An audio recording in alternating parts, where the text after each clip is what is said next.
तो कैसे हैं मेरे भाइयों, तुम लोगों में से काफी लोग कह रहे थे कि इस वाली सीरीज की नई वीडियो कब आएगी। तो मैं तुम लोगों के ये बता दूं कि ये सीरीज अभी ऑनगोइंग सीरीज है। जब इसके नए चैप्टर आएंगे तो मैं खुद एक्सप्लेन कर दूंगा, आपको कहने की जरूरत नहीं पड़ेगी। चलो अब वीडियो शुरू करते हैं।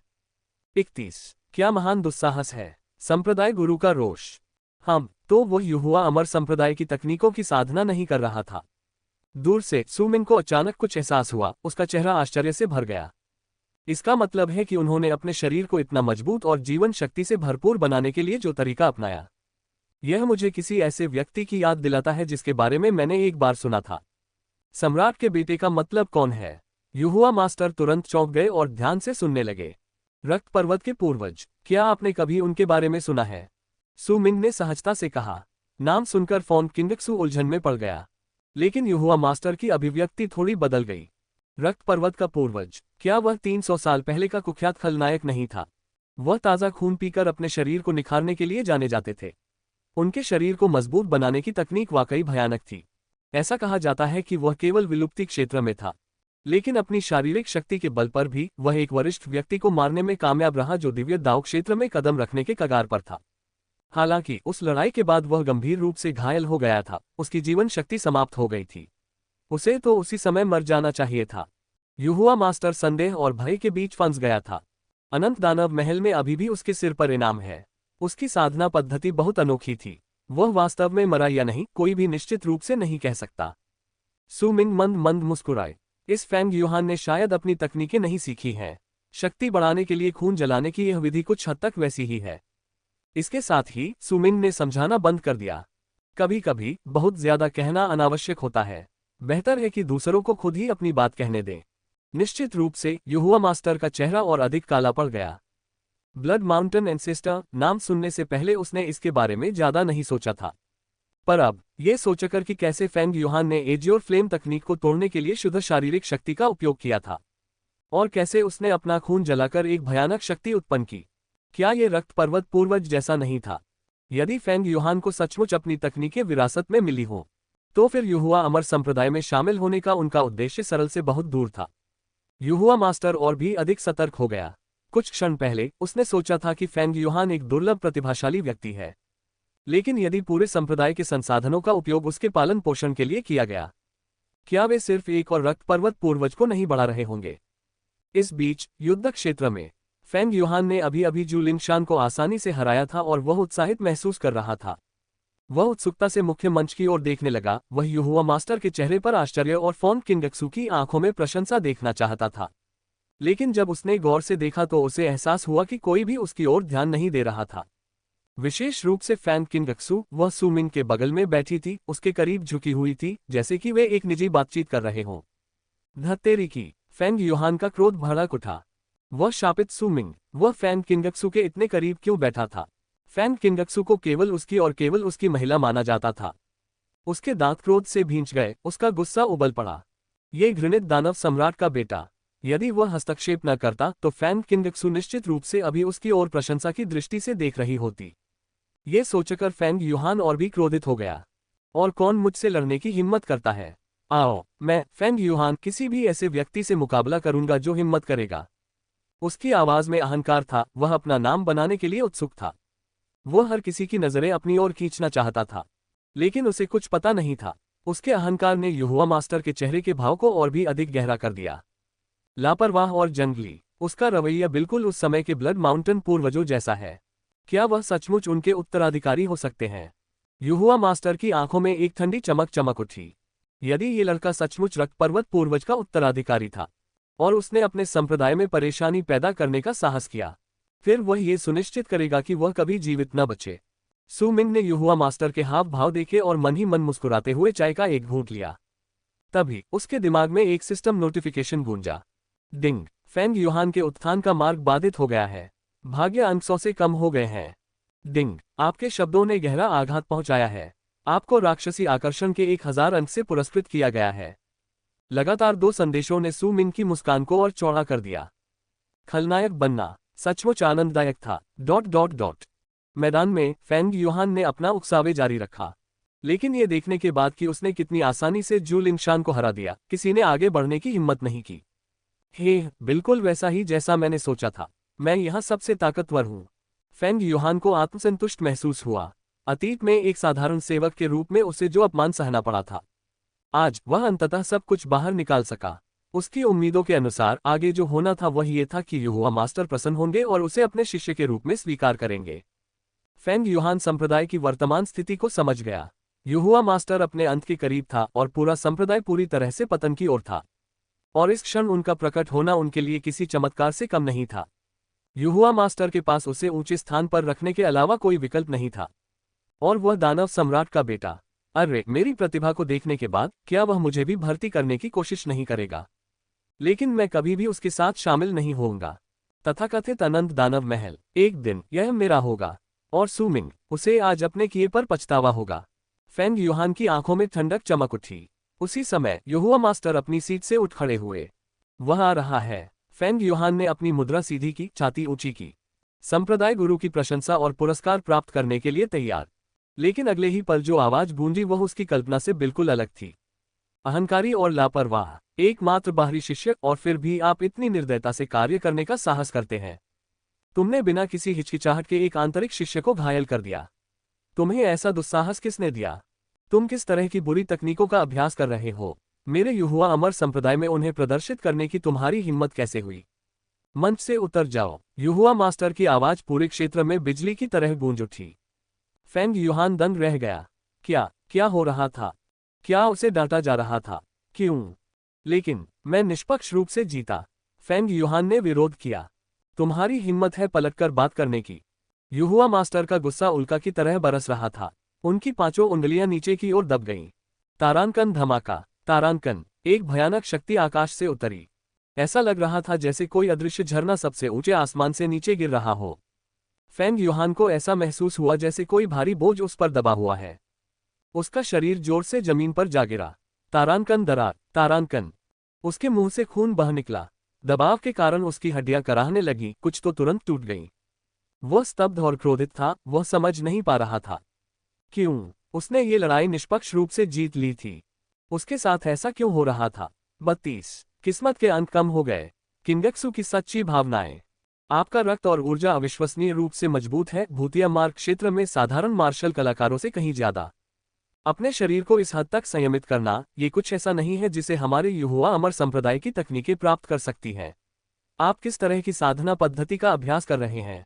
यहोवा मास्टर की आवाज ठंडी थी। जैसे ही उनके क्रोधित शब्द सामने आए, श्रोतागणों में बैठे शिष्यों को अचानक कुछ समझ में आने लगा। वह संप्रदाय की तकनीकों का उपयोग नहीं कर रहा है। मुझे पता था, उसका शरीर इतना मजबूत कैसे हो सकता है? एक बाहरी शिष्य एक सच्चे शिष्य को हरा रहा है। यहाँ निश्चित रूप से कुछ गड़बड़ है। कानाफूसी और बड़बड़ाहट जंगल की आग की तरह फैल गई। इससे पहले वे फेंग यूहान की अचानक शक्ति के विस्फोट से इतने सदमे में थे कि वे स्पष्ट रूप से सोच नहीं पाए। लेकिन अब यहोवा मास्टर के आरोप को सुनकर उनके दिमाग में काले विचार जड़ जमाने लगे। ये लड़का तो बस एक बाहरी शिष्य था, यहाँ के आधे लोगों से भी निम्न स्तर का। वह उनसे आगे क्यों निकल पाएगा? वहां अवश्य ही कुछ अनुचित हो रहा था। ईर्ष्या और आक्रोश बढ़ता गया। कोई भी पीछे नहीं रहना चाहता था और किसी को इतनी जल्दी आगे बढ़ता देख उन्हें असहज महसूस होता था। फेंग यूहान हिचकिचाया। येलो स्प्रिंग डायग्राम भविष्य के लिए उसकी सबसे बड़ी उम्मीद थी। वह इतनी कीमती चीज सबके सामने कैसे प्रकट कर सकता था? क्या आपको हमारे यहोवा अमर संप्रदाय के बाहर किसी की शिक्षाएं विरासत में मिली हैं? यहोवा मास्टर की ठंडी आवाज ने और दबाव डाला। फेंग यूहान का चेहरा बदल गया। उनका पीला वसंत चित्र और निराकार ड्रैगन टाइगर गोली वास्तव में एक मरते हुए आदमी से आई थी। तकनीकी रूप से उन्हें किसी दूसरे की विरासत में मिली थी। लेकिन इस आरोप में कुछ बात तो गलत लगी।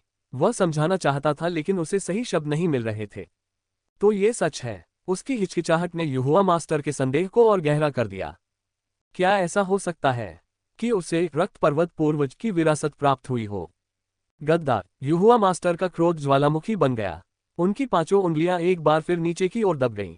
तारांकन दरार, तारांकन। युद्ध का मैदान टूट गया और आसपास के पहाड़ भी कांपने लगे। जबरदस्त ताकत के कारण फेंग यूहान चीख पड़ा। उसका पूरा शरीर ऐसा लग रहा था जैसे उसे चीर दिया गया हो। यहोवा मास्टर को ऐसा लग रहा था कि वह जल्दी रुकने वाला नहीं था और उसने फेंग यूहान को और दबाया, लेकिन अचानक तारांकन चरमराहट। उस महत्वपूर्ण क्षण में फेंग यूहान की चेतना के भीतर छिपे पीले वसंत आरेख से एक दिव्य प्रकाश उभरा। केवल इसी कारण से उसे कुचलकर मरने से बचाया जा सका। फैंग किंगक्सू की अभिव्यक्ति झिझक से चमक उठी। यद्यपि फेंग यूहान का जन्म एक नौकर के रूप में हुआ था, वह संप्रदाय में शामिल होने के बाद से ही अपनी साधना में मेहनती था। उसका व्यक्तित्व सौम्य था और वह उन कुछ लोगों में से एक था जिनसे वह कभी कभार बात कर पाती थी। उसके जैसे ठंडे और दूर रहने वाले व्यक्ति के लिए यह दुर्लभ बात थी। उसे मौत के कगार पर संघर्ष करते देख वह सहज ही मुंह फेर लेती है और आगे कुछ भी देखने को तैयार नहीं होती। किंगक्सू, क्या तुम्हारा फेंग यूहान के साथ घनिष्ठ संबंध है? सू मिंग की आवाज ने उसके विकृत विचारों को तोड़ दिया। कुछ खास करीब नहीं, राजकुमार। फैंग किंगक्सू की आवाज में कड़वाहट की झलक थी। लेकिन हम दोनों फैंग परिवार से हैं। युहुआ अमर संप्रदाय में वह उन कुछ परिचित चेहरों में से एक है जिनसे मैं परिचित हूँ। उसकी अभिव्यक्ति जटिल थी। फिर भी युहुआ मास्टर के क्रोध को देखकर वह जानती थी कि भले ही वह विनती करे, लेकिन ये बेकार होगा। अच्छा ऐसा है। सू मिंग ने धीरे से सिर हिलाया। मास्टर युहुआ, हमें निर्णय लेने में जल्दबाजी नहीं करनी चाहिए। निष्कर्ष निकालने से पहले हर चीज की अच्छी तरह से जांच की जानी चाहिए। सू मिंग की आवाज शांत लेकिन दृढ़ थी। फेंग यूहान की यह मुलाकात शायद सौभाग्य से हुई होगी। दुनिया में ऐसी कई तकनीकें हैं जो शरीर को परिष्कृत करती हैं। रक्त पर्वत के पूर्वज ही उनका अध्ययन करने वाले अकेले व्यक्ति नहीं थे। उनके शांत शब्दों ने युहुआ मास्टर को पुनः विवेक की ओर अग्रसर किया। सम्राट के बेटे के शब्द वास्तव में बुद्धिमानी भरे हैं। युहुआ मास्टर ने सू मिंग का अनादर करने की हिम्मत नहीं की और तुरंत अपनी शक्ति वापस ले ली। उसे दिव्य परिवर्तन शिखर पर ले चलो। जब तक मैं अपनी जांच पूरी नहीं कर लेता, उसे दिव्य परिवर्तन शिखर से आधा कदम भी बाहर जाने की अनुमति नहीं है। उनके आदेश पर कानून प्रवर्तन करने वाले वरिष्ठ लोगों ने तुरंत बेहोश फेंग यूहान को खींचकर ले गए। फॉन किंगक्सू को सू मिंग के प्रति कृतज्ञता की लहर महसूस हुई। ऐसे समय में केवल सू मिंग ही युहुआ मास्टर को शांत करने में सक्षम थी। धन्यवाद राजकुमार, उसने आदरपूर्वक झुककर प्रणाम किया। धन्यवाद की कोई जरूरत नहीं है। वह आखिरकार किंगजू का नौकर है। मदद करना तो छोटी बात थी। सू मिंग गर्मजोशी से मुस्कुराया, उसका स्वर सौम्य था। जिस तरह से उसने अपनी नर्म मधुर आवाज में किंगक्सुए कहा, उससे उसका दिल तेजी से धड़क उठा। उसकी कृतज्ञता और भी अधिक बढ़ गई। इस बीच फैंग यूहान, जो अभी भी बेहोश था, उसकी आंखें लाल हो गई थीं। वह मंच की ओर देखता रहा, उसकी नजर फॉन किंगक्सू को सू मिंग के सामने झुकते हुए देखने पर टिकी थी। उसका हृदय क्रोध से इतना जल उठा जैसा पहले कभी नहीं हुआ था। ये तुम थे सू मिंग, तुमने जरूर कुछ किया होगा। तुम शैतान हो। मैं तुम्हें मार डालूंगा कमीने। वह क्रोध से दहाड़ने लगा, उसके दांत इतने जोर से भींचे कि वे लगभग टूट गए। तुम्हारी हिम्मत कैसे हुई सम्राट के बेटे से अनादरपूर्वक बात करने की? युहुआ मास्टर क्रोधित हो गया। फेंग यूहान, चुप रहो। अगर सम्राट का बेटा न होता तो तुम अब तक मर चुके होते। फॉन किंगक्सू ने भौहें सिकोड़ ली, उसकी आवाज ठंडी हो गई। वह तो बस उसे बचाने के लिए सू मिंग का आभार व्यक्त कर रही थी। फिर भी इस मूर्ख ने कृतघ्न होने का साहस किया। आप। सू मिंग के पास खड़े होकर फॉन किंगक्सू को डांटते हुए सुनकर फॉन यूहान का गुस्सा एक अंतहीन शून्य की तरह उसे लगभग निगल गया। उफ, उसे खून की खांसी होने लगी। उसका मन क्रोध और निराशा से भर गया। धीरे धीरे उसकी दृष्टि धुंधली हो गई और अंततः वह बेहोश हो गया। उसे तुरंत ले जाओ। युहुआ मास्टर की आवाज बर्फ की तरह ठंडी थी। फेंग यूहान को मरे हुए कुत्ते की तरह घसीटा गया। डिंग। फैंग किंगक्सू फेंग यूहान से निराश है। उसके भाग्य अंक 100 से कम हो गए हैं। सिस्टम का नोटिफिकेशन सू मिंग के दिमाग में गूंज उठा।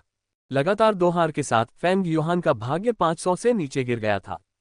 उनके स्टेटस पैनल पर एक नया लक कोड प्रकट हुआ था, पीला स्प्रिंग आरेख। योजक चिन्ह, योजक चिन्ह, योजक चिन्ह। उस रात शाही बेटे के महल के अंदर सू मिंग ने फेंग यूहान के स्टेटस पैनल का अध्ययन किया। पीला स्प्रिंग चित्र। ऐसा लगता है कि यह पीला स्प्रिंग सम्राट द्वारा छोड़ा गया खजाना है। सू मिंग ने भौहें उठाईं।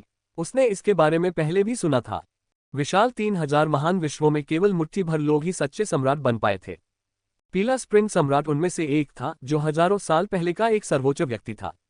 और येलो स्प्रिंग डायग्राम उनकी जीवन बंधन निधि थी। इसमें एक सच्चा सम्राट बनने का मार्ग, पीला वसंत दाव, निहित था। पीले वसंत सम्राट ने हर तकनीक, कानून और दिव्य शक्ति में महारत हासिल की थी। यहां तक कि उनके पौराणिक खजानों के छिपे हुए स्थान भी इस प्राचीन कलाकृति के भीतर बंद थे। 33। सम्राट के बेटे ने विजय प्राप्त की। आकर्षण मूल्य बढ़ा। तो ये बात है। कोई आश्चर्य नहीं कि फेंग यूहान की साधना इतनी तेजी से आगे बढ़ रही है। सू मिंग अपने दिल में आहें भरने से खुद को रोक नहीं सका। भाग्य के बच्चे की वृद्धि की गति सचमुच चौंकाने वाली थी।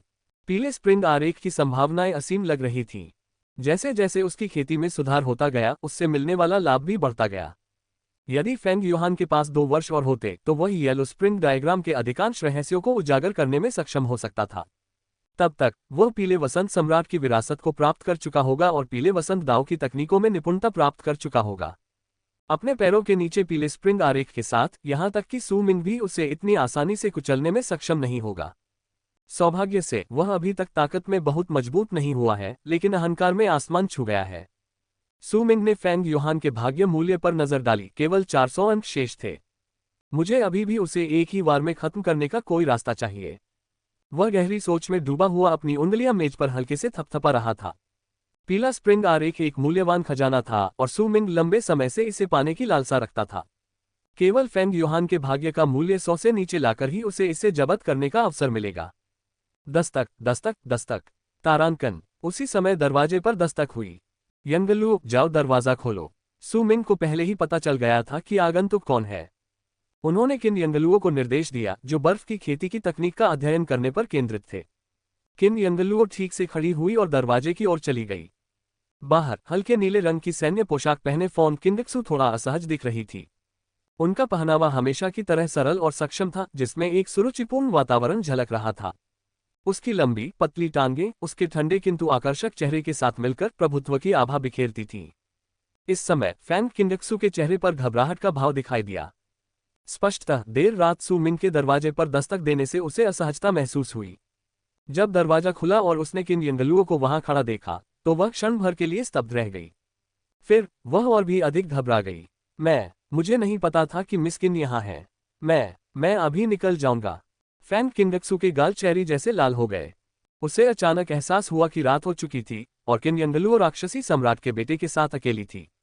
क्या वह कोई अनुचित बात कह रही थी? ओह, तो तुम ये कह रही हो कि अगर मैं यहाँ न होती तो तुम उसके साथ अकेले रहकर ज्यादा सहज महसूस करती। किन यंगलुओ हंस पड़ी। उसकी मुस्कान में एक चिढ़ाने वाली धार थी। नहीं, मेरा यह मतलब नहीं था। फैन किंगक्सू का चेहरा सूर्यास्त की तरह लाल हो गया और उसने तुरंत इनकार में अपने हाथ हिलाए। उसी समय सू मिंग की असहाय आवाज गूंजी। ठीक है, उसे तंग करना बंद करो। किंगक्सू, अंदर आओ। किन यंगलुओ ने अपने गालों को थोड़ा फुला लिया। उसे सम्राट के पुत्र के पक्षपात पर थोड़ी ईर्ष्या महसूस हुई। फिर वह फैन किंगक्सू को अंदर ले गई। फैन किंगक्सू ने घबराहट से अपना सिर नीचे झुका लिया। जैसे ही वह महल के हॉल में चली गई, उसने राक्षस सम्राट के बेटे पर एक नजर डाली। उसने देखा कि सू मिंग एक कुर्सी पर बैठी हुई एक ज़ैड स्क्रॉल रख रही थी। उसके होठों पर सौम्य मुस्कान थी। उसकी उपस्थिति गर्म और आकर्षक थी। फॉन किंगक्सू के मन में अचानक एक विचार उभरा। एक महान व्यक्ति ज़ैड की तरह दोषरहित दुनिया में बेजोड़। ये दानव सम्राट के पुत्र का सटीक वर्णन था। किंगक्सू, तुम यहाँ क्यों आए हो? सू मिंग ने हल्की मुस्कान के साथ पूछा। केवल उस मुस्कुराहट ने ही लोगों को सहजता का एहसास कराया। मैं सम्राट के बेटे का शुक्रिया अदा करने आया हूँ। अगर आज तुम नहीं बोलते तो शायद फेंग युहान बच नहीं पाता। फॉन किंगक्सू ने साहस जुटाया और बोली, ये कुछ भी नहीं था। सू मिंग मुस्कुराए। मैंने तुमसे पहले भी कहा था, बोलना मेरे लिए बस एक छोटा सा प्रयास है। उसकी कोमल प्रतिक्रिया सुनकर फॉन किंगक्सू का चेहरा थोड़ा लाल हो गया। सम्राट के बेटे ने आज तलवारबाजी में रुचि का उल्लेख किया।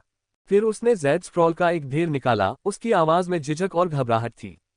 ये तलवारबाजी पर पिछले कई वर्षों से मेरी अंतर्दृष्टि है।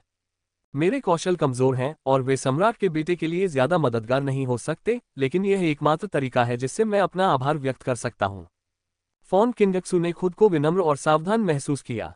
वह काफी समय से सोच रही थी कि अपनी प्रशंसा को उचित ढंग से कैसे व्यक्त करे, लेकिन उसके पास कोई विशेष कौशल नहीं था।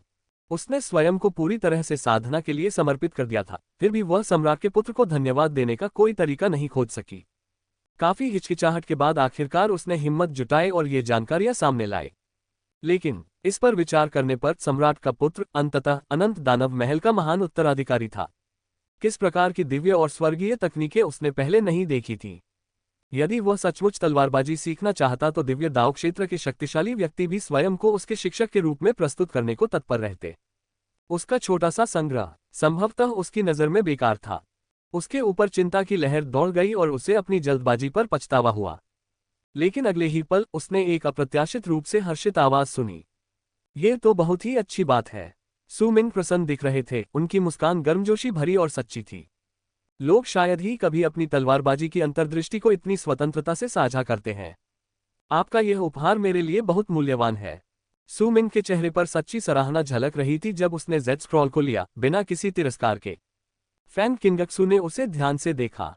उनकी प्रतिक्रिया वास्तविक थी, कोई नाटक नहीं। उसने राहत की सांस ली और सचमुच खुश महसूस किया। सम्राट का बेटा सचमुच एक अच्छा इंसान था। किनारे पर किन यंगलुओ चुपचाप अपने होठों को दबाते हुए सब कुछ देख रही थी। उसने व्यक्तिगत रूप से सू मिंग की भयानक ताकत देखी थी। उसके माथे से निकलने वाली दिव्य रोशनी ने आसानी से ये चेन को दबा दिया था। साधना के ऐसे अथाह स्तर के साथ क्या उसे वास्तव में फैन किंगक्सू की तलवारबाजी की मात्र अंतर्दृष्टि की आवश्यकता थी? ये बेचारी लड़की, वह जल्द ही राजकुमार द्वारा वश में कर ली जाएगी। किन यंगलुओं ने अंदर ही अंदर आह भरी, उसे थोड़ी ईर्ष्या महसूस हुई। लड़की अनुभवहीन थी। सम्राट के बेटे के कुछ शब्द सुनकर ही उसका दिल बह गया। लेकिन फिर किन यंगलुओं ने अपने बारे में सोचा, चाहे उसका उपकार सच्चा था या नहीं। 3000 महान विश्वों की महिलाओं के लिए सम्राट के पुत्र से मान्यता और प्रशंसा प्राप्त करना पहले से ही एक बहुत बड़ा सम्मान था। वह चाहती थी कि वह उसे हमेशा धोखा देता रहे। जब तक वह उसके साथ रह सकती थी, क्या इससे कोई फर्क पड़ता था कि उसका स्नेह सच्चा था या नहीं? जैसे ही उसने अपने हाथ में रखे जेड स्क्रॉल पर नजर डाली, उसके विचार भटक गए। उसे यथाशीघ्र बर्फ गहन दाव शरीर में महारत हासिल करनी थी। राजकुमार के आसपास महिलाओं की संख्या बढ़ती जा रही थी और किन यंगलुओं को बढ़ती हुई तात्कालिकता का एहसास हो रहा था। इस बीच सू मिंग ने फॉन किंगक्सू को अपने पास बैठने के लिए आमंत्रित किया और जेड स्क्रॉल का ध्यानपूर्वक अध्ययन करते हुए उससे प्रश्न पूछे। दोनों के बीच सौहार्दपूर्ण वातावरण था और दोनों में अविश्वसनीय तालमेल दिखाई दे रहा था। तभी सू मिंग के दिमाग में एक सिस्टम नोटिफिकेशन कौन था। डिंग। फैन किंगक्सू ने मेजबान के लिए भावनाएं विकसित की हैं। फैंग युहान के भाग्य का मूल्य 500 अंकों से कम हो गया है। मेजबान ने राक्षसी आकर्षण के 1000 अंक प्राप्त किए हैं। यह सुनकर सू मिंग की मुस्कान और भी अधिक सच्ची हो गई। यह महिला उसे सिर्फ तलवारबाजी की जानकारी ही नहीं दे रही थी, बल्कि वह उसे एक प्लेट में सजाकर आकर्षण बिंदु भी परोस रही थी। 34। पीला वसंत आरेख। रक्त ड्रैगन। यान। दानव सम्राट के बेटे को मारने में मेरी मदद करो। दिव्य परिवर्तन शिखर के पार्श्व प्रांगण में फैंग युहान बहुत पहले ही अपनी गहरी नींद से जाग चुका था, लेकिन वह कोई भी जल्दबाजी करने की हिम्मत नहीं जुटा पा रहा था। येलो स्प्रिंग डायग्राम अपने आसपास आध्यात्मिक जागरूकता के उतार चढ़ाव को महसूस कर सकता था। इस प्रकार फैंग युहान को पता था कि कम से कम 4 बुजुर्ग आंगन की रखवाली कर रहे थे। धत्तेरी की। फैंग युहान क्रोध से भर गया। हालात ऐसे कैसे हो गए? उसकी कल्पना के अनुसार यह उसके लिए शिष्यत्व प्रतियोगिता में चमकने, अपनी योग्यता दिखाने और अनंत गौरव प्राप्त करने का क्षण होना चाहिए था। वह युहुआ अमर संप्रदाय का एक प्रमुख शिष्य बन गया होगा। उस समय युहुआ मास्टर ने उनका पूरा समर्थन किया होगा, फॉन किंगक्सू उनके साथ रहा होगा और अन्य शिष्यों ने उनका सम्मान किया होगा। लेकिन अब उसकी सारी उम्मीदें धूल में मिल चुकी थीं। उसने प्रतियोगिता में अन्य शिष्यों के विरुद्ध जीत हासिल की थी, फिर भी पुरस्कृत होने के बजाय उसे गंभीर रूप से घायल कर दिया गया और इस छोटे से प्रांगण में कैद कर दिया गया। यह अवश्य ही सू मिंग का काम होगा। मेरी कल्पना में उसके अलावा और कोई नहीं था। यह उसका रूप ही होगा जिसके कारण मुझे ये प्रतिक्रिया झेलनी पड़ी। उसने क्या कहा? फैंग युहान पूरे दिल से सू मिंग से नफरत करता था। ये बिगड़ा हुआ दूसरी पीढ़ी का वारिस। वह मरने लायक है। नहीं, मुझे उससे छुटकारा पाना होगा। फैंग युहान एक ऐसा व्यक्ति था जो दया और घृणा के बीच स्पष्ट रूप से अंतर करता था। उसकी गरीब पृष्ठभूमि उसे उन लोगों से अलग बनाती थी जो बहुत किस्मत के साथ पैदा हुए थे। एक बार सत्ता प्राप्त हो जाने पर वह अपने शत्रुओं को निर्दयतापूर्वक खा जाता था। पीछे मुड़कर देखने पर पता चलता है कि पीला स्प्रिंग आरेख भी एक मरते हुए व्यक्ति से लिया गया था। इसलिए फैंग युहान के विचार में यदि वह लड़े नहीं और अवसरों का लाभ न उठाए, तो उन्हें कभी भी आगे बढ़ने का मौका नहीं मिलेगा। उस दानव सम्राट का बेटा एक लापरवाह प्लेबॉय है जिसे साधना और उत्थान की कोई परवाह नहीं है। उसकी ताकत इतनी महान नहीं हो सकती, लेकिन निश्चित रूप से उसके आसपास कई शक्तिशाली रक्षक हैं। मुझे उसे मारने का कोई ऐसा तरीका सोचना होगा जिससे किसी का ध्यान मेरी ओर न जाए। फैंग युहान की अभिव्यक्ति लगातार बदल रही थी, प्रकाश और अंधेरे के बीच झिलमिला रही थी। उनके पास ऐसी परिस्थितियों से निपटने के तरीके थे। पीला स्प्रिंग आरेख पीला स्प्रिंग सम्राट का खजाना था जिसमें कई दिव्य शक्तियां और तकनीकें शामिल थीं। लेकिन इनमें से कई के लिए विशिष्ट साधना स्तरों की आवश्यकता थी और फैंग युहान अभी तक असंख्य नियमों के क्षेत्र में नहीं पहुंचा था, इसलिए वर्तमान में वह केवल 10% क्षमताओं का ही उपयोग कर सकता था। हालांकि एक तरीका है जिसका मैं उपयोग कर सकता हूं। उसकी आंखें ठंडी हो गईं। पीले स्प्रिंग आरेख के अंदर एक पीले स्प्रिंग रक्त ड्रैगन की अवशेष आत्मा थी। यह अवशिष्ट आत्मा कभी पीले वसंत सम्राट का पालतू जानवर था जिसमें शुद्ध ड्रैगन शक्ति थी। इसने 1000 वर्षों तक पीले वसंत चित्र में खुद को पोषित किया था। पीले वसंत सम्राट की अधिकांश ऊर्जा को अवशोषित कर लिया था, जिससे इसकी शक्ति अप्रत्याशित हो गई थी। फेंग यूहान का पहले भी इस रक्त ड्रैगन से सामना हो चुका था, लेकिन चूंकि उसने येलो स्प्रिंग डायग्राम पर पूरी तरह से नियंत्रण नहीं किया था, इसलिए ड्रैगन का उपयोग उसके द्वारा नहीं किया जा सका। येलो स्प्रिंग ब्लड ड्रैगन को आदेश देने के लिए मुझे एक बड़ी कीमत चुकानी होगी। इसके लिए भारी मात्रा में रक्त की आवश्यकता होगी, और एक बार इसका उपयोग हो जाने पर मेरी आयु कम से कम 30 वर्ष कम हो जाएगी तथा मेरी प्रतिभाएं पहले से भी कमजोर हो जाएंगी। सबसे महत्वपूर्ण बात यह है कि इसके कारण मैं येलो स्प्रिंग डायग्राम पर नियंत्रण खो सकता हूं। फेंग यूहान एक तीव्र आंतरिक संघर्ष में पड़ गया। अन्य दुष्प्रभाव तो सहनीय थे, लेकिन येलो स्प्रिंग डायग्राम पर नियंत्रण खोने के विचार ने उन्हें अत्यंत अनिच्छुक बना दिया। अगर कुछ गलत हो गया और वह येलो स्प्रिंग डायग्राम खो बैठा, तो उसे फिर कभी शिखर पर पहुंचने का मौका नहीं मिलेगा। तभी बाहर से हल्के और तेज कदमों की आवाज आए। फेंग यूहान उठे और सावधानी से दरवाजे की ओर देखने लगे। दूर से उसने फॉन किंगक्सू को दिव्य परिवर्तन शिखर की चोटी पर चलते हुए देखा। उसके चेहरे पर मुस्कान थी। वरिष्ठ बहन फैन किंगक्सू को देखकर फेंग यूहान के चेहरे पर खुशी झलक उठी, लेकिन जल्द ही उसकी अभिव्यक्ति स्थिर हो गई। बहुत देर हो चुकी थी और सीनियर सिस्टर फैन कहां से आ गई। इससे पहले फेंग यूहान को फैन किंगक्सू के चरित्र की अच्छी समझ थी। फॉन किंगक्सू का ध्यान साधना पर केंद्रित था और वह शायद ही कभी दिव्य परिवर्तन शिखर को छोड़ती थी, लेकिन अब वह स्पष्ट रूप से देख सकता था कि फॉन किंगक्सू के चेहरे पर मुस्कान सच्ची थी, एक शर्मीली और स्थायी भावना से भरी हुई थी। फेंग यूहान का दिल दहल गया। वह मुस्कान सुंदर थी, लेकिन वह उसकी ओर निर्देशित नहीं थी। उसी समय शिखर से कई महिला शिष्याएं बातें करती हुई वहां से गुजरी। वरिष्ठ बहन फैन फिर से महल में चली गईं। मुझे वास्तव में ईर्ष्या हो रही है, केवल सीनियर सिस्टर फैंग ही उस दानव सम्राट के बेटे के करीब हो पाती है। हाँ, ऐसा लग रहा है कि शायद उनके बीच कुछ चल रहा है। उनकी सामान्य बातचीत में ईर्ष्यापूर्ण और प्रसन्नतापूर्ण हंसी भी शामिल थी। फेंग यूहान को ऐसा महसूस हुआ जैसे उसके सिर पर कोई जोरदार धमाका हुआ हो। फैन किंगक्सू इतनी देर से लौटी सुमिंग के महल से। उसके सीने में ईर्ष्या की एक शक्तिशाली लहर उठी। धत्तेरी की, वह नीच औरत, केवल मैं ही उसका हकदार हूं। भले ही मैं बुरी तरह से घायल हूं और वह मुझसे मिलने नहीं आती है, फिर भी वह उस दानव सम्राट के बेटे के साथ घूम रही है। ये तो बहुत ही क्रोधित करने वाली बात है। फेंग यूहान क्रोध से भर गया, उसकी आंखें लाल हो गईं।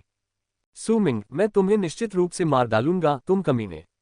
उसके गले में एक धीमी गड़गड़ाहट सी गूंजी और उस क्षण उसे किसी और चीज की परवाह नहीं थी।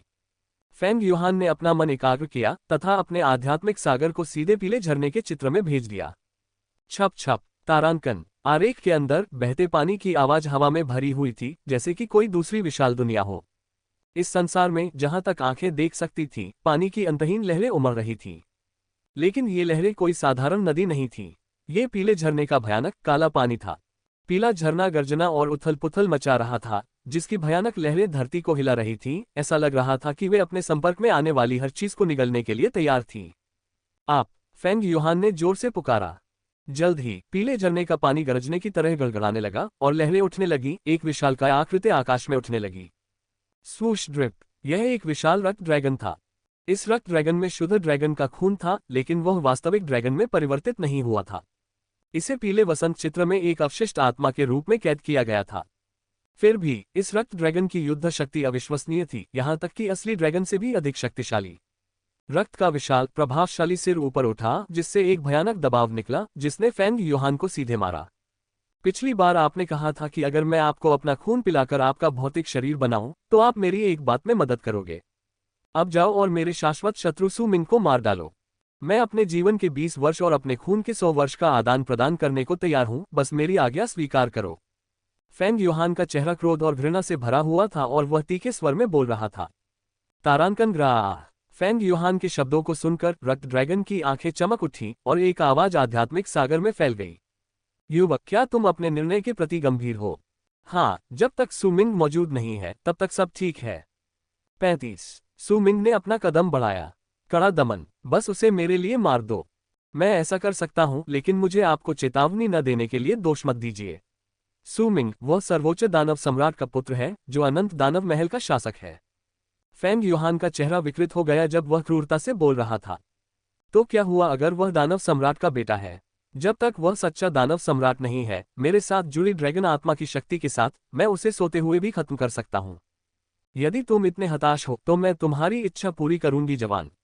अब मुझे अपना रक्तसार और जीवन काल दे दो। रक्त ड्रैगन ने प्रभुत्व के साथ बात की, उसकी ड्रैगन जैसी आंखें एक खौफनाक जानलेवा इरादे से चमक रही थीं। इसे लें। फेंग यूहान ने अपने दांत पीस लिए। फौरन फेंग यूहान का शरीर कांप उठा और एक जोरदार धमाके के साथ उसकी त्वचा से बहुत सारा रक्त बह निकला। उसने एक दर्दनाक चीख मारी क्योंकि उसकी त्वचा फट गई थी, उसका चेहरा तेजी से मुरझा रहा था। उस पल ऐसा लगा जैसे फेंग यूहान दशकों बूढ़ा हो गया हो। फेंग यूहान ने चीखना शुरू कर दिया क्योंकि उसकी जीवन शक्ति तेजी से खत्म हो रही थी और आध्यात्मिक क्षेत्र में उसकी साधना पीछे हटने लगी थी। उसने बहुत बड़ी मात्रा में सार खो दिया था और उसे ठीक होने में कम से कम 100 साल की कठोर साधना लगेगी। लेकिन फिर भी उसका चेहरा क्रूर और आंखें रक्त सी ठंडी बनी रहीं। यह इसके लायक है। जब तक मैं सू मिंग को मार सकता हूं तब तक मेरे कुछ सार को खोने की क्या कीमत है। एक बार सू मिंग मर जाए तो मैं ये जगह छोड़ दूंगा। 100 साल की साधना के बाद इस दुनिया में कुछ भी, यहां तक कि अनंत दानव महल भी, मेरे रास्ते में नहीं आ पाएगा। सू मिंग, आज रात तुम्हारा निर्विवाद अंत है। उसे रक्त ड्रैगन की शक्ति पर पूरा भरोसा था। आज रात सू मिंग बच नहीं पाएगी। रक्त ड्रैगन की आत्मा एक क्षण में अलग हो गई और गायब हो गई। जल्द ही फेंग यूहान द्वारा उल्लिखित महल उनके सामने प्रकट हो गया। रक्त ड्रैगन फेंग यूहान की यादों को पढ़ सकता था और उसने सू मिंग के स्थान को लॉक कर दिया था। ...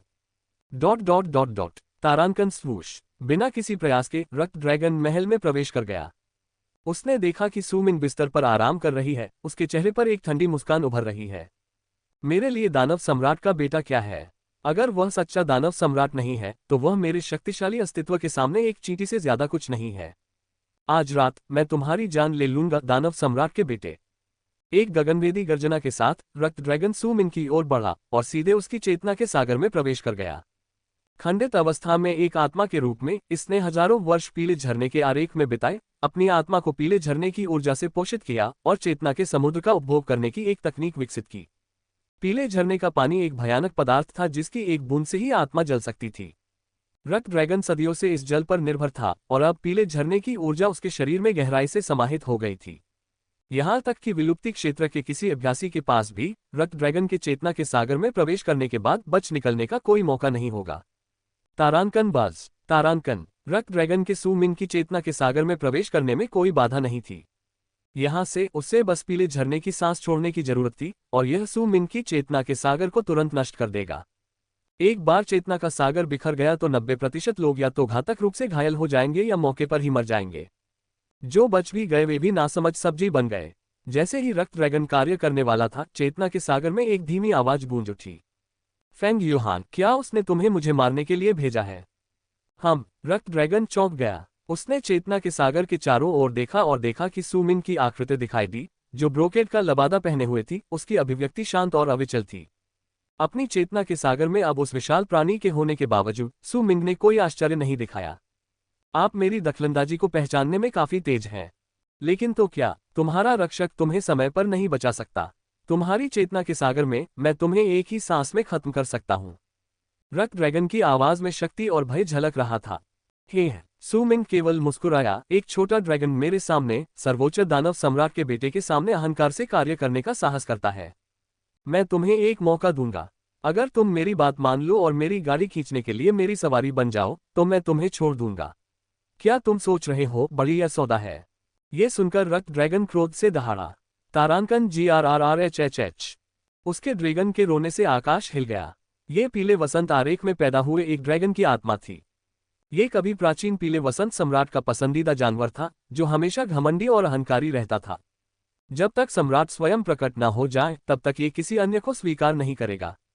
और अब इस नई पीढ़ी के युवा ने इसके सामने आकर इसे समर्पण करने के लिए कहने का साहस किया। और वह भी महज एक पर्वत। तुम मौत चाहते हो घमंडी बच्चे? अगर तुम्हें लगता है कि तुम्हारी पृष्ठभूमि तुम्हारे अस्तित्व को मजबूत करती है तो मैं तुम्हें अभी सबक सिखाऊंगा। मैं तुम्हें अब चींटी की तरह कुचल दूंगा। रक्त ड्रैगन ने दहाड़ते हुए अपना विशाल मुंह खोला और पीले झरने के पानी की धार छोड़ी। तुरंत ही चेतना के सागर में एक भयावह शक्ति हिलोरे मारने लगी, मानो एक विशाल पीली बसंत लहर अपने रास्ते में आने वाली हर चीज को नष्ट करते हुए टकराने लगी हो। ये पीले झरने की आभा थी, एक भयावह और भयानक अस्तित्व जो पीले झरने के सम्राट के उत्थान के साथ वास्तविकता बन गया। अपने आप को अधिक आंक रहे हो? इस भयानक शक्ति के सामने सू मिंग ने बस अपना सिर हिला दिया। अगले ही पल उसने पलकें झपकाईं और उसकी काली सफेद आंखें तुरंत सुनहरी खड़ी पुतलियों में बदल गईं। तारांकन। बूम। तारांकन। उसी समय सुमिंग की चेतना का सागर शानदार प्रकाश में फूट पड़ा। चेतना के सागर के ऊपर एक भव्य आकृति प्रकट हुई। ऐसा लग रहा था मानो आसमान फट गया हो और दुनिया खुल गई हो। स्वर्ग और पृथ्वी के बीच एक विशाल पैतृक ड्रैगन छाया खड़ी थी, जिसका आकार बहुत बड़ा था। 100 मीटर लंबा रक्त ड्रैगन अब उसकी तुलना में एक कीड़े के समान तुच्छ दिखाई दे रहा था।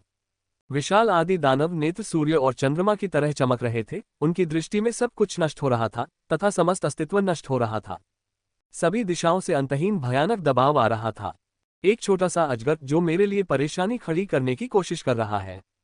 सुमिंग की आवाज ठंडी थी, उसके शब्द चेतना के सागर में गूंज रहे थे, आकाश और पृथ्वी में गूंज रहे थे।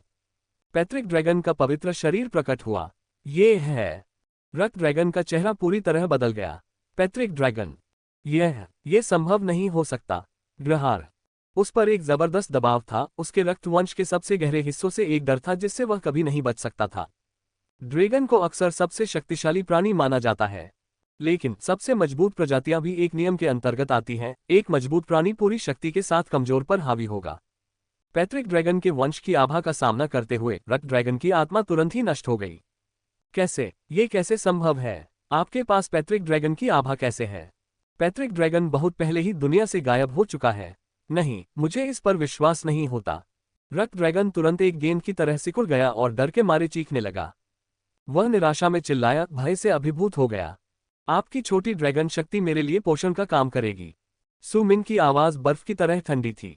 उसने अपना हाथ हवा में बढ़ाया और पैतृक ड्रैगन की छाया उसकी हरकतों को प्रतिबिंबित करती हुई दिखाई दी। उसका विशाल पंजा नीचे की ओर आ रहा था। खूनी ड्रैगन की आंखें डर से फटने लगीं। वह चीखा, डर से कांप उठा। मैं आत्मसमर्पण करता हूँ। कृपया मुझे मत मारो, मुझे अभी अपना असली रूप प्राप्त करना बाकी है। मैं फेंग युहान को मारने में आपकी मदद करूंगा। मैं दिव्य आरेख को परिष्कृत करने में आपकी मदद करूंगा। मैं पीले वसंत सम्राट के खजाने को जानता हूँ। वह चिल्लाकर दया की भीख मांगने लगा, लेकिन सुमिंग अविचलित रहा। उसकी उदासीन आवाज गले में कांटों की तरह चुभ रही थी। मैंने तुम्हें पहले भी एक मौका दिया था। अगले ही क्षण उसके हाथ ने रक्त ड्रैगन की आत्मा को पकड़ लिया। तारांकन ज़ैप, पैतृक ड्रैगन के पवित्र शरीर की पूरी शक्ति प्रस्फुटित हुई। 36 दानव सम्राट के बेटे के तरीके, ड्रैगन का वध, शाही छाया रक्षकों का झटका। सुमिंग ने एक गहरी सांस ली, जैसे कोई विशालकाय व्हेल पानी पी रही हो। तुरंत ही उसके मन में तूफान आ गया। 100 मीटर लंबा विशालकाय रक्त ड्रैगन इस एक सांस में ही उड़ गया। इसकी खंडित आत्मा शक्ति टुकड़ों में बिखर गई और वे सुमिंग के मुंह और नाक में प्रवेश कर गए। तारांकन गर्क, आत्मा के अवशेष से भयंकर चीखें निकली जो डरावनी लग रही थीं। लेकिन सुमिंग अप्रभावित दिखाई दिया। उसने शांतिपूर्वक रक्त ड्रैगन को अपने शरीर में अवशोषित और परिष्कृत किया। कुछ ही क्षणों में एक ड्रैगन की शक्ति उसके पेट से उठी और उसके अंगों और हड्डियों में फैल गई। उसने महसूस किया कि उसका पैतृक ड्रैगन पवित्र शरीर और भी अधिक शक्तिशाली हो रहा है। उसकी ऊर्जा बढ़ रही है और ड्रैगन शक्ति उसके चारों ओर लिपट रही है। जब सुमिंग ने फिर से अपनी आंखें खोली तो वह शाही महल में वापस आ गया था। उनके स्टेटस पैनल पर पैतृक ड्रैगन पवित्र शरीर 10% की संख्या बढ़कर 15% हो गई थी। अब यह एक असली उपहार है। सुमिंग ने थोड़ा आश्चर्यचकित होकर अपनी भौहें उठाईं। ये सोचना कि पैतृक ड्रैगन के हृदय के रक्त की 3 बूंदों ने ही उसे पैतृक ड्रैगन पवित्र शरीर के प्रारंभिक चरणों को बनाने में मदद की थी। ये भयानक पवित्र शरीर ड्रैगन कबीले के पूर्वजों के सार को संघनित करने में सक्षम था। इसमें अपार क्षमता थी। सुमिंग ने मोटे तौर पर इसका अनुमान लगाया। इसे पूरी तरह से पूरा करने के लिए संभवतः उसे लाखों गुना अधिक ड्रैगन शक्ति की आवश्यकता होगी। लेकिन उसने यह उम्मीद नहीं की थी कि आज एक छोटा सा ड्रैगन खाने से उसकी ताकत 5% बढ़ जाएगी। पीला स्प्रिंग आरेख वास्तव में एक खजाना है, उसने सोचा। तभी सिस्टम की अधिसूचना पुनः बज उठी। डिंग, फेंग युहान का जीवनकाल बहुत कम हो गया। उसका सार रक्त समाप्त हो गया और उसके भाग्य अंक 100 से कम हो गए। डिंग, रक्त ड्रैगन मर चुका है। फेंग युहान को पीले स्प्रिंग आरेख द्वारा पीछे धकेल दिया गया है और उसके भाग्य अंक में 100 की कमी आई है। ये सुनकर सुमिंग थोड़ा असहाय होकर हंस पड़ी। ये भाग्यशाली बच्चा, मुझे तो ये भी नहीं पता था कि इससे कैसे निपटना है, और फिर भी उसने खुद को मौत के घाट उतार दिया।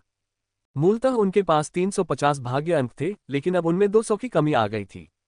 अपने पैनल पर बचे हुए 150 भाग्य बिंदुओं को देखकर सुमिंग ने भौहें उठाईं। लगता है कि फेंग युहान के अच्छे दिन खत्म हो गए हैं। अचानक उसके सामने एक काला भावर प्रकट हुआ। इंपीरियल शैडो गार्ड घबराया हुआ जल्दी से बाहर निकला।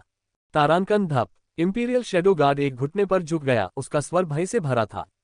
मुझे उम्मीद नहीं थी कि महामहिम पर हमला होगा। यह मेरी गलती थी। महामहिम, कृपया मुझे सजा दीजिए। इससे पहले रक्त ड्रैगन के साथ सू मिंग की लड़ाई उसकी चेतना के भीतर हुई थी, इसलिए इसका बाहरी दुनिया पर कोई प्रभाव नहीं पड़ा था। हालांकि जब रक्त ड्रैगन की टूटी हुई आत्मा ढह गई तो उसकी अंतिम दहाड़ ने आकाश को तहस नहस कर दिया। युहुआ इम्मोर्टल संप्रदाय के ऊपर एक ड्रैगन का भ्रम दिखाई दिया जो आकाश में उड़ रहा था, उसकी चमक चकाचौंध कर देने वाली थी। तुरंत ही युहुआ अमर संप्रदाय के सभी लोग सतर्क हो गए। ये देखकर कि ये दानव सम्राट के बेटे के महल से आया है, वे सभी अचंभित रह गए। एक पल में युहुआ अमर संप्रदाय पूरी तरह से अराजकता में था, हर कोई मामले की जांच करने के लिए दौड़ पड़ा। विशेषकर मास्टर युहुआ, जो बुरी तरह डर गया था। यदि उनके संप्रदाय में महामहिम को कुछ हो जाए, यदि दानव सम्राट किसी तरह से नाराज हो जाए, तो न केवल उनका विनाश हो जाएगा बल्कि उनकी आत्माओं को नरक में डाल दिया जाएगा, जहां उन्हें अनंत यातनाएं सहनी पड़ेंगी। महल के अंदर, ये ठीक है, बस एक छोटी सी चाल है, सुमिंग ने भयभीत शाही छाया गार्ड के जवाब में थोड़ा मुस्कुराया। महाराज, ड्रैगन कहाँ गया? मैं उसे तुरंत वापस लाकर परिष्कृत करूंगा। इंपीरियल शेडो गार्ड की आवाज, जो अभी भी उसके लिबादे के नीचे थी, में क्रोध की झलक थी। कोई जरूरत नहीं, सुमिंग ने अपना सिर हिलाया, ड्रैगन की आत्मा पहले ही नष्ट हो चुकी है। क्या? इंपीरियल शेडो गार्ड स्तब्ध रह गया। नष्ट हो गया? यद्यपि उसने रक्त ड्रैगन के शरीर को कभी नहीं देखा था, ड्रैगन का भ्रम बहुत ऊंचा उठ चुका था, उसकी आभा इतनी प्रबल थी कि कम से कम विलुप्ति क्षेत्र से ऊपर तो थी ही। इंपीरियल शेडो गार्ड ने यह मान लिया था कि उनके इंपीरियल हाइनेस ने ड्रैगन को पीछे धकेलने के लिए कुछ विधि का उपयोग किया था, लेकिन अब वह चला गया था। क्या महामहिम ने ऐसा किया था? लबादे के नीचे शाही छाया रक्षक की आंखों में आश्चर्य दिखाई दिया जब उसने गंभीरता से सुमिंग को देखा। दानव सम्राट का बेटा, उसके पास कितनी तरकीबें छिपी हैं। वह आश्चर्यचकित हुए बिना नहीं रह सके, क्योंकि उन्हें एहसास था कि हाल ही में महामहिम कितने बदल गए हैं। यद्यपि ड्रैगन नष्ट हो गया है, फिर भी उसे नियंत्रित करने वाला बचा हुआ है। जाओ और संदेश दो, युहुआ अमर संप्रदाय से कहो कि वह अच्छी तरह से जांच करे। ड्रैगन बहुत शक्तिशाली था, जिसने जादू किया था उसे बुलाने में बहुत ऊर्जा खर्च हुई होगी। अब जब मैंने इसे मार दिया है तो इसे नियंत्रित करने वाले को भारी नुकसान उठाना पड़ेगा। उसे कहो कि वह युहुआ अमर संप्रदाय में किसी ऐसे व्यक्ति की जांच करे जो मुरझाया हुआ दिख रहा हो और जिसकी ऊर्जा कमजोर हो। सुमिंग ने शांत भाव से आदेश दिया। समझ गया महाराज। इंपीरियल शेडो गार्ड ने सम्मानपूर्वक जवाब दिया। सुमिंग को पता था कि फेंग युहान ही रक्त ड्रैगन को नियंत्रित कर रहा था, लेकिन युहुआ अमर संप्रदाय के लोगों के लिए यह बेहतर था कि वे स्वयं ही इसका पता लगा लें। शाही छाया रक्षक महल से बाहर चला गया और मास्टर युहुआ को ठंडे स्वर में स्थिति बताई। मास्टर युहुआ कांप उठा, उसकी आत्मा बेचैन हो गई। क्या किसी ने सचमुच दानव सम्राट के बेटे पर हमला किया है?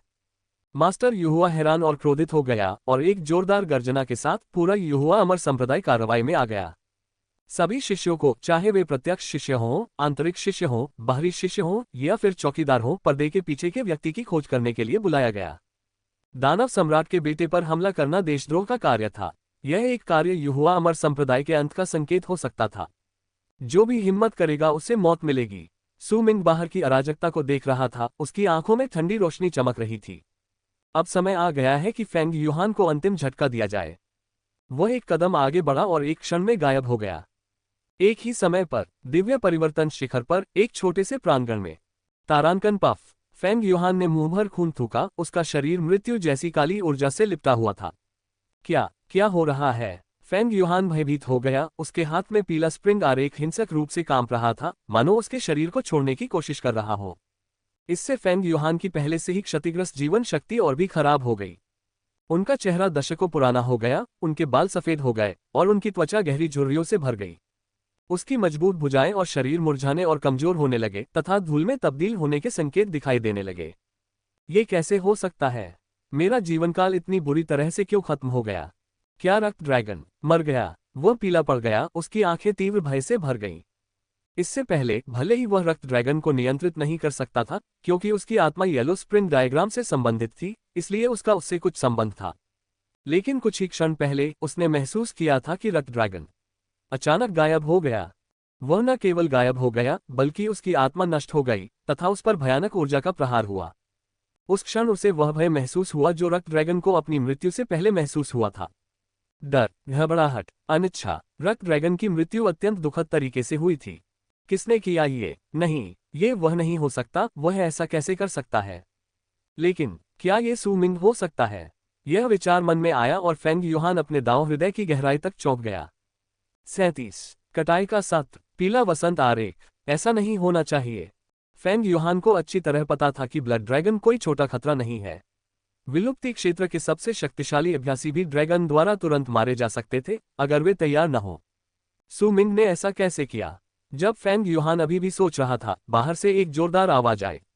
सभी लोग तुरंत मुख्य शिखर पर एकत्रित हो जाएं। सम्राट के बेटे की हत्या कर दी गई है और यह अपराध अक्षम्य है। जो कोई भी किसी भी कारण से छिपने की हिम्मत करता है और मुख्य हॉल में नहीं आता है, उसे तुरंत मौत की सजा दी जाएगी। इस जयघोष के साथ दिव्य परिवर्तन शिखर से एक एक करके आकृतियां उड़कर मुख्य शिखर की ओर बढ़ने लगीं। अचानक किसी ने पूछा, फेंग यूहान के बारे में क्या? उसे साथ ले जाओ। ये बच्चा पिछले दिनों शाही बेटे के प्रति अपमानजनक व्यवहार कर रहा था। ये हत्यारा भी हो सकता है। हम उसे भागने नहीं दे सकते। तभी कदमों की आहट आने लगी। फेंग यूहान का चेहरा पूरी तरह बदल गया। ये तो बुरा हुआ। उसकी मौजूदा हालत को देखते हुए वह कुछ भी नहीं छिपा सकता था। तेज नजर वाला कोई भी व्यक्ति तुरंत जान सकता था कि इन घटनाओं के पीछे उसका हाथ है। क्या ये हो सकता है कि मैं सचमुच खत्म हो चुका हूं? मुझे क्या करना चाहिए? मैं कैसे बचूं? फेंग यूहान घबरा गया। येलो स्प्रिंग डायग्राम अब बेकाबू हो चुका था और वह इसका इस्तेमाल नहीं कर सकता था। उसकी ऊर्जा और जीवन शक्ति तेजी से खत्म हो रही थी और वह बच भी नहीं सकता था। क्या ये हो सकता है कि मैं यहीं मर जाऊं? उसी समय एक तेज आवाज के साथ कोई चीज कमरे में फेंकी गई और फेंग यूहान के पैरों पर आ गिरी। यह एक टेलीपोर्टेशन ताबीज है। फेंग यूहान बहुत खुश हुआ और उसने जल्दी से जेड ताबीज उठा लिया। कौन है भाई? उसने चारों ओर देखा, लेकिन किसी का कोई पता नहीं चला। फेंग यूहान ने हिचकिचाते हुए कहा, क्या ये कोई जाल हो सकता है? बाहर कदमों की आहट करीब आ रही थी। फेंग यूहान का चेहरा काला पड़ गया और टेलीपोर्टेशन ताबीज पकड़े हुए उसका हाथ कांप रहा था। यह देखकर कि दरवाजे का ताला खुलने वाला था, फेंग यूहान ने दांत पीसकर निर्णय लिया। रहने भी दो, चाहे ये जाल हो या नहीं, यहां रहने का मतलब निश्चित मौत है। इसका इस्तेमाल करें। उसने झटके से टेलीपोर्टेशन ताबीज को सक्रिय कर दिया और अचानक ताबीज से एक शक्तिशाली चूषण बल निकला। इसने फेंग यूहान के पूरे शरीर को खींचा, जिससे उसका खून हिंसक रूप से जलने लगा और वह दर्द से चिल्लाने लगा। लेकिन तभी टेलीपोर्टेशन ताबीज ने अपना असर दिखाया और फेंग यूहान की आकृति उस स्थान से गायब हो गई। जैसे ही दरवाजा खुला, दो शिष्य स्तब्ध रह गए। उनके चेहरे नाटकीय रूप से बदल गए। फेंग यूहान बच गया। वह निश्चित रूप से हत्यारा है। बाद में एक अगरबत्ती। यह अवशिष्ट रक्त उतार चढ़ाव वास्तव में रक्त पर्वत पूर्वज की रक्त से बचने की तकनीक है। फेंग यूहान को निश्चित रूप से रक्त पर्वत पूर्वज की विरासत में मिली है। मास्टर युहुआ छोटे से आंगन में खड़े थे, उनका चेहरा काला पड़ गया था। इस बार मुझे उसे अपने हाथों से मारना होगा। उसका मन हत्या के इरादे से भरा हुआ था। इस बच्चे को ब्लड माउंटेन पूर्वजों की विरासत में मिली थी, उनके संप्रदाय में घुसपैठ की और इतना बड़ा अपराध किया। सब लोग फैल जाओ और उसे पकड़ लो। हमें फेंग यूहान को भागने नहीं देना चाहिए। आदेश दिए गए और युहुआ अमर संप्रदाय के शिष्यों ने फेंग यूहान का शिकार करना शुरू कर दिया। मास्टर युहुआ के आदेश के साथ युहुआ अमर संप्रदाय के शिष्य सभी दिशाओं में भाग गए। इस बीच सु मिंग शाही महल में आराम से बैठा रहा। जल्द ही सिस्टम का संकेत सुनाई दिया। डिंग! फेंग यूहान सभी का निशाना बन गया है। उसकी प्रतिष्ठा चकनाचूर हो गई है और वह अब भाग रहा है। उसका भाग्य मूल्य 200 अंक कम हो गया है। फेंग यूहान का भाग्य मूल्य अब 100 अंक से नीचे है, जिससे वह भाग्य के बच्चे का खिताब खो रहा है। ये सुनकर सु मिंग की आंखें चमक उठी और उसके चेहरे पर एक पागल शैतान की तरह मुस्कान फैल गई। अंततः वह समय आ गया। इस समय फेंग यूहान का पैनल बदल गया। भाग्य की संतान फेंग यूहान। गुप्त खजाने, स्टीलफेन मूसल, स्वर्ण संरक्षक, ड्रैगन गहन हत्या तकनीक। भाग्य कोर, पीला स्प्रिंग आरेख। भाग्य मूल्य -100। वर्तमान हत्या पुरस्कार, पीला स्प्रिंग आरेख, स्वर्ण, स्टीलफेन पिस्टल, नीला, ड्रैगन गहन हत्या तकनीक नीला। कई वस्तुओं को चिन्हित किया गया। सु मिंग की नजर येलो स्प्रिंग डायग्राम पर टिक गई और वह खड़ा हो गया। ठीक है, अब पुरस्कार प्राप्त करने का समय आ गया है। वह बाहर चला गया और फोन किंगक्सु चिंतित भाव से वहीं खड़ी रही। किंगक्सुए, सु मिंग ने भौहें उठाई, तुम यहाँ क्या कर रहे हो? राजकुमार। फैन किंगक्सु ने जब सु मिंग को देखा तो राहत की सांस ली। मैं ये देखकर बहुत खुश हूं कि राजकुमार को कोई नुकसान नहीं पहुंचा है। लेकिन उसके चेहरे पर अपराध बोध का भाव झलक रहा था। ये सब मेरी गलती है। अगर मैं ऐसा न करती तो प्रिंस को इस तरह के खतरे में नहीं डाला जाता। आपने अचानक ऐसा क्यों कहा? सु मिंग ने उसकी ओर देखा। अगर उस दिन मैंने फेंग यूहान को बचाने की गुहार नहीं लगाई होती तो राजकुमार पर कभी भी उसका हमला नहीं होता। फैन किंगक्सु ने अपना सिर नीचे कर लिया, उसकी आवाज अफसोस से भरी हुई थी। किंगक्सु कोई भी सजा स्वीकार करने को तैयार है। तारांकन धप। इतना कहकर वह घुटनों के बल बैठ गई। जब उसने पहली बार सुना कि सू मिंग पर हमला हुआ है तो फैंग किंगक्सू बेहद चिंतित थी। बाद में उसे पता चला कि फेंग युहान ने भागने के लिए रक्त पर्वत पूर्वज की प्रसिद्ध भागने की तकनीक का इस्तेमाल किया था। उस समय उसके हृदय में चिंता, अपराधबोध और क्रोध भर गया। यदि उस दिन राजकुमार ने फेंग युहान को नहीं बचाया होता तो फेंग युहान निश्चित रूप से मर जाता और राजकुमार आज की तरह खतरे में नहीं होता। वह बहुत पश्चाताप में थी और सू मिंग से क्षमा मांगने आई थी। इस मामले का आपसे कोई संबंध नहीं है। सू मिंग मंद मंद मुस्कुराए और फेंग किंगक्सू को खड़ा होने में मदद की। फेंग युहान ने बहुत अच्छी तरह से छुपाया, यहां तक कि आपने भी उसकी योजना पर ध्यान नहीं दिया। आपको खुद को दोष देने की कोई जरूरत नहीं है। लेकिन मैं फिर भी गलत था। फेंग किंगक्सू की अभिव्यक्ति गंभीर थी। ये ठीक है, सू मिंग ने हल्के से कहा, उसका हमला मेरे लिए कोई मायने नहीं रखता। तुम्हें अब दोषी महसूस करने की जरूरत नहीं है। धन्यवाद प्रिंस। सू मिंग के ईमानदार चेहरे को देखकर फेंग किंगक्सू बहुत प्रभावित हुई, उसकी आंखें लाल हो गईं। उसी समय कदमों की आवाज सुनाई दी। राजकुमार, अभी इसके लिए समय नहीं है। भविष्य में और भी कई अवसर मिलेंगे। मास्टर युहुआ ने मुझे आपसे ये बताने के लिए कहा कि उन्हें फेंग युहान का ठिकाना मिल गया है। किन यंगलुओ पास खड़ी थी और दोनों के बीच हो रही घनिष्ठ बातचीत पर नजर डाल रही थी। उसकी आवाज थोड़ी गंभीर थी। ओह उत्तम। सू मिंग मुस्कुराया और कहा, चलो चलें। रक्त पर्वत पूर्वज के वंशज से मिलने का समय आ गया है। उसकी मुस्कान रहस्यमय थी, मानो उसने अपनी कोई अलग ही योजना बना रखी हो। हाँ तो वीडियो सुन लिया, अब ये बताओ कि ये वाली सीरीज कैसी लगी और लाइक, शेयर, कमेंट, सब्सक्राइब भी कर देना। बाय बाय, अगली वीडियो जल्दी ही आएगी।